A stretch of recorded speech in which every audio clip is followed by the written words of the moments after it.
বাংলাদেশকে ভারতের প্রধানমন্ত্রী নরেন্দ্র মোদীর হাতে ছেড়ে দিয়েছেন মার্কিন প্রেসিডেন্ট ডোনাল্ড ট্রাম্প।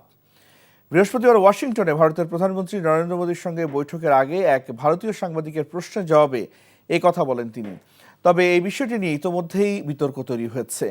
অনেকে বলছেন ট্রাম্প বাংলাদেশকে মোদীর হাতে ছেড়ে দেওয়ার কথা বলেননি, বরং বাংলাদেশ ইস্যুতে করা প্রশ্নের জবাবে দেওয়ার জন্য বিষয়টি মোদীর উপর ছেড়ে দেওয়ার কথা বলেছেন তিনি। এ সময় শেখ হাসিনাকে অপসারণে আমেরিকার ডিপ স্টেটের কোনো ভূমিকা নেই বলেও মন্তব্য করেন ডোনাল্ড ট্রাম্প।